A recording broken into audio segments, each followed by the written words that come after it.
तालियां, बहुत मीठी तालियां थी। Please last one. Hello, yes sir. Thank you very much sir.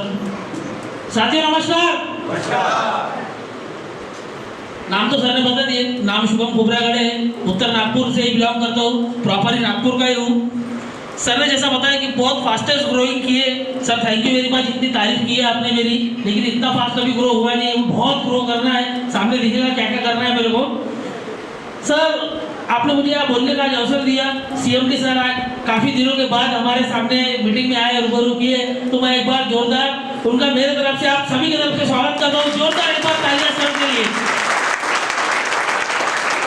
साथियों मेरे को जो सेशन दिया गया है कि मैं किस तरह यहाँ तक पहुँचा हूँ, मैं आज जो आपके सामने खड़ा हूँ, मैं को आज के तरह में कंपनी काफ़ी लोग जानते हैं, नए लोग शायद नहीं जानते, लेकिन मैं आपको मेरे लाइफ के कुछ साल पीछे लेके जाता हूँ जो मैं कभी याद नहीं करता, लेकिन आज मेरे को मौका दिया गया सर ने। अजय सर जो हमारे कंपनी के मैनेजिंग डायरेक्टर है, मेरे मामा जी है, उन्होंने मेरे को कहा कि आज आप अपने सक्सेस स्टोरी के बारे में बताइए कि आप कहाँ से शुरू किए और कहाँ आए और आपको कहाँ जाना है। तो आपके सामने जो एक शख्स खड़ा है, प्रॉपरली नागपुर से मैं बिलोंग करता हूँ, लेकिन जो आज आपके सामने शख्स खड़ा है सूट पहन के, आज से कुछ साल पहले अगर देखा जाए तो मैं होता था भरमौड़ा टी शर्ट पे, क्योंकि मैं ड्राइवर था। ऐसा नहीं है कि मैं बहुत पुअर फैमिली से बिलोंग करता था, मिडिल क्लास फैमिली से बिलोंग करता था। मेरे पिताजी पुलिस डिपार्टमेंट में सर्विस पर थे, मेरे दादा भी पुलिस डिपार्टमेंट में सर्विस पे थे, दोनों चाचा भी मेरे पुलिस डिपार्टमेंट में थे। पिताजी को बहुत उम्मीद थी कि मेरा लड़का भी पुलिस डिपार्टमेंट में जाएगा। पर्सनैलिटी पिताजी की जैसी थी। हम लोग दो भाई हैं, एक मेरे से छोटा है, मैं एक सिस्टर है, सिस्टर की शादी हो चुकी है, जिया जी मेरे बैंक में है। तो बहुत उम्मीद थी, बड़ा बेटा था, खोबरागढ़ फैमिली का पहला चिराग, 4 लड़कियों के बाद में पहला एक मैं पैदा हुआ। तो मेरे पिताजी को मेरे से बहुत उम्मीद थी कि मेरा लड़का पुलिस डिपार्टमेंट में जाएगा। मेरे पिताजी जब मैं छोटा था तो मेरे को बोलते थे, बेटा बोले मैं चाहता हूँ कि जब मेरे घर तू बड़ा हो तो खंडे पे 2 सितारे और बाजू में रिवॉल्वर लेके आएगा मेरा लड़का घर पे। लेकिन कहीं ना कहीं वो सपना मैंने मेरे पिताजी का तोड़ दिया। आज मेरे पिताजी मेरे बारे में क्या बोलते हैं मैं आपको लास्ट में बताऊंगा। तो मैं ऐसी मेरी जर्नी चली, पढ़ाई लिखाई में कोई खास इंटरेस्ट था नहीं मेरे को, फिर भी कैसा तो भी मैं धक्के मारते हुए 12वीं तक पहुंच गया। 12वीं में पहुंचने के बाद मेरे पिताजी ने कहा बेटा अभी तू 12वीं पास हो गया, अब तू पुलिस में भर्ती हो। मैंने बोला ठीक है, बाप की इच्छा है, होना चाहिए। मेरे को भी लगता था चलो ठीक है, पिताजी की इच्छा है, अपने में पर्सनैलिटी है, तो मैं पुलिस में भर्ती मारा। 2010 आई थिंक, मेरे को याद नहीं है अच्छे से, लेकिन 2010 या 2011 मेरा लास्ट भर्ती था। 4-5 भर्तियाँ मैंने मारा। लास्ट भर्ती में जब मैं जा रहा था, मैंने पिताजी को बोल दिया पप्पा ये लास्ट भर्ती है, इसमें अगर अपना हुआ कार्यक्रम तो ठीक है, दोबारा बोलना नहीं कि पुलिस में जाकर। 97, 98, 100 में से 97, 98 का मेरा फिजिकल होता था, लेकिन पेपर में ऐसे ऐसे सवाल पूछते थे कि मेरी बाइक बुद्धि वहाँ फेल हो जाती थी और मैं वर्दी नहीं चढ़ा पाया। जब लास्ट वर्दी में मैं फेल हुआ, मेरे पिताजी को बहुत दुख हुआ और उन्होंने मेरे से बात करना छोड़ दिया। बोले तेरी जिंदगी तू देखते रहते हो क्या कर रहे हैं। और उस टाइम पे मेरे पिताजी ने जहाँ तक मेरे से 3 साल तक बात तक नहीं की, बात नहीं करते थे मेरे पिताजी। मैं अगर मेरे सामने आते थे तो एक तो मैं उठ के चले जाता था या वो उठ के चले जाते थे। अब मेरे घर में ये माहौल था।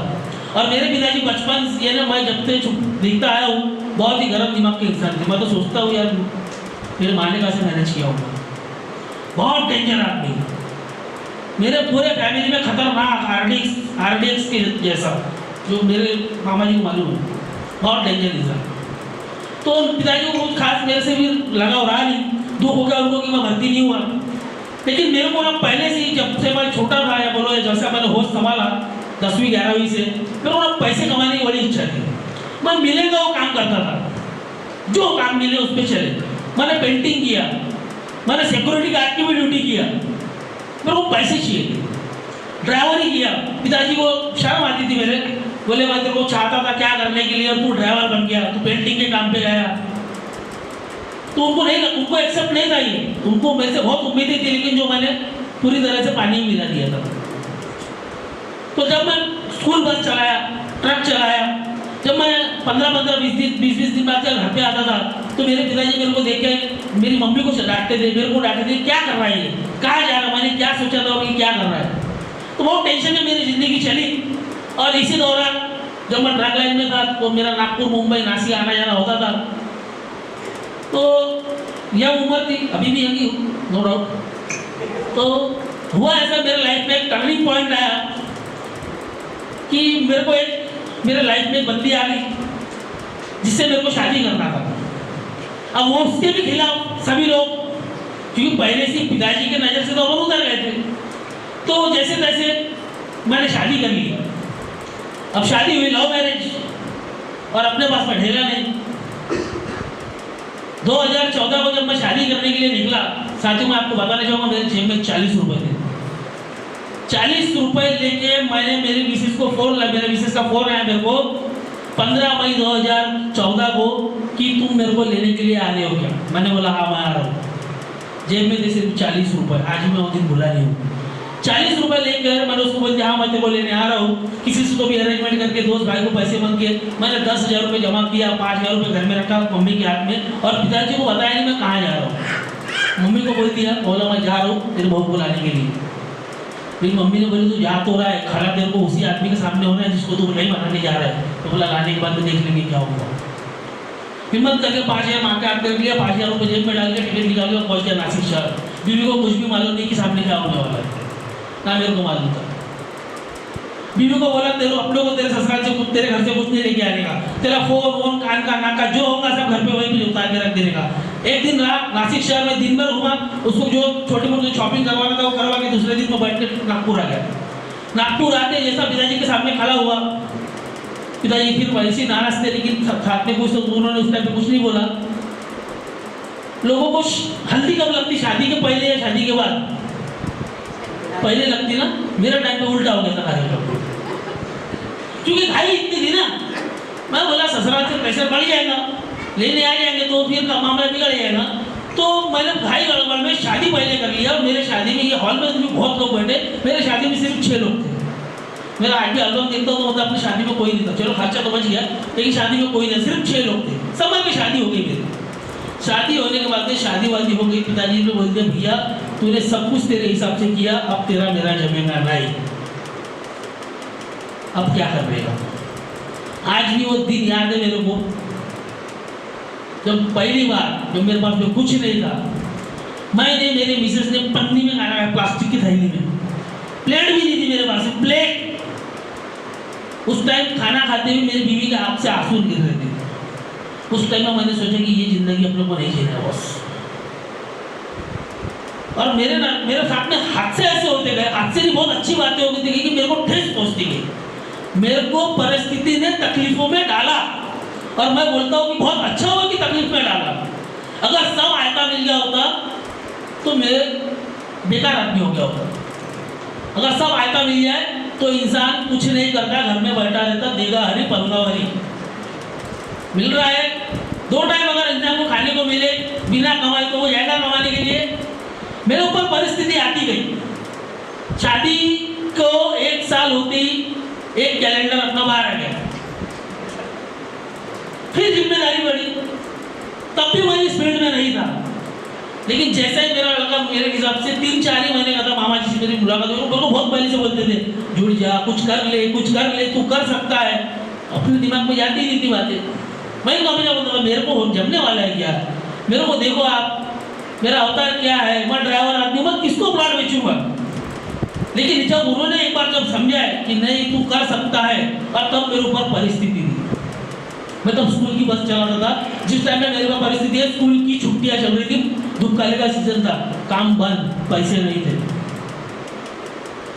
फिर भी इन्होंने मेरे को जब बोला ठीक है सोचता हूँ, लेकिन उस टाइम पे मैं जुड़ गया कंपनी से। और आज भी मेरे को याद है 24 जुलाई को मैंने मेरी वाइफ के बर्थडे के दिन मैंने उसको बोला आज से अपनी जिंदगी चेंज होने वाली है बॉस, तू मेरे को सिर्फ कुछ दिन दे दे, कुछ दिन दे दे। बोला देख फिर आज से अपन क्या करेंगे। आप साथियों यकीन नहीं करेंगे, मैं 6-7 हज़ार रुपये महीने से ड्राइवरी करने वाला इंसान 15 ही दिन जुड़ के, सिर्फ 10-15 दिन, 15 तारीख 16 तारीख को मैं जुड़ा, 15 ही दिन के अंदर में मेरा पहला ही चेक जो था 17 से 18 हज़ार रुपये का था। 6,000 रुपये महीना कमाने वाला आदमी। और जिस भी 17 हज़ार रुपये का चेक आया, सब में पहले मैं साल में 1 बार कपड़े खरीदता था, वो भी कभी शर्ट खरीदता तो शर्ट, कभी पैंट खरीदता तो पैंट। और सिर्फ साल में एक बार कपड़ा खरीदने का 2 जोड़ी बरमूडा टी शर्ट, क्योंकि ड्राइवर आदमी को कहीं जाना होता नहीं था, दिन पूरा उसी में निकल जाता था। और जिस दिन मेरा पहला चेक आया, मैंने सबसे पहले मालूम 2 जोड़ी कपड़े सिला, बोला मेरे पास अच्छे कपड़े नहीं कहीं पहन के जाने के लिए, कस्टमर से बात करने के लिए। तो मैं तब से धीरे धीरे आगे बढ़ता गया। मैं कंपनी से जुड़ने के बाद में जैसे ही मैं जुड़ा, मेरा पहला गाड़ी है स्विफ्ट डिजायर, मारुति का स्विफ्ट डिजायर गाड़ी मैंने कैश में खरीदा। 23 दिसंबर 2016 को मैंने पहली गाड़ी खरीदा मेरे लाइफ की। और गाड़ी खरीदते वक्त लोग कहाँ जाते साथियों? मंदिर में जाते, मस्जिद में जाते, कहीं भी भगवान के दरवाजे पे लेके जाते। मैं मेरी गाड़ी जिस दिन लिया, दूसरे ही दिन 2 दिन के बाद मैं मेरी गाड़ी लेकर ससुराल में गया। मैं बोला मेरे में जो है, मैं प्रूफ करके दिखाऊंगा कि मैंने लव मैरिज किया तो मैं सक्सेस हूँ। क्योंकि मेरे मेरे मिसेस से जो बड़ी उसकी बहन है मेरी, जो आकाशा है, उसका जो पति है वो डॉक्टर है, इंसानों का नहीं, जानवरों का डॉक्टर है, वेटनरी डॉक्टर। जब मेरी उससे पहली बार मुलाकात हुई थी, उसने मेरे को बोला था मैं डॉक्टर हूँ। तुम्हें क्या करता? मैंने ड्राइवर है। उसने बोला मैं डॉक्टर हूँ। बोला अच्छी बात है। क्योंकि लव मैरिज में क्या होता है ना, जब लड़की भाग के जाती है तो लोग क्या सोचते हैं कि इसने गलती की। आज हम लोग 3 जवाई में सब में ज्यादा पैसा वाला मैं हूँ। तीनों जवाई मेरे से ज्यादा पढ़े लिखे हैं। एक IT बार में काम करता है, एक डॉक्टर है, लेकिन साले आज भी 50,000 के नीचे है। एक के पास कार नहीं है, एक के पास भी कार नहीं है, किसी के पास भी खुद का प्लॉट नहीं है। साले बाप के घर में रह रहे आज भी। मेरे पास में सब है, प्लॉट भी है, फ्लैट भी है और मकान भी है। सिर्फ 5 साल के अंदर, 5 साल भी नहीं होगा, 5 साल हो जाएंगे। उसके बाद ये गाड़ी खरीदने के बाद मैं रुका नहीं, दूसरा गाड़ी खरीदा पिछले साल। मेरे कल गाड़ी का बर्थडे, कल 9 तारीख है ना, 9 तारीख को अगले साल कल ये मेरे गाड़ी का बर्थडे। सियाज गाड़ी खरीदा मैंने दूसरे 2 साल के बाद, 3 साल के बाद। पहला गाड़ी खरीदा था 8 लाख का, दूसरा गाड़ी खरीदा 14 लाख रुपए का। और नेक्स्ट तो बहुत ही खतरनाक गाड़ी आने वाला है मेरा वाला। रुकना नहीं है, रुकूंगा नहीं। शुभम घुबरा करेंगे जब तक सांस में सांस है, मैं रुकने वाला नहीं हूँ। और मेरा नेक्स्ट गाड़ी आएगा DC अवंती।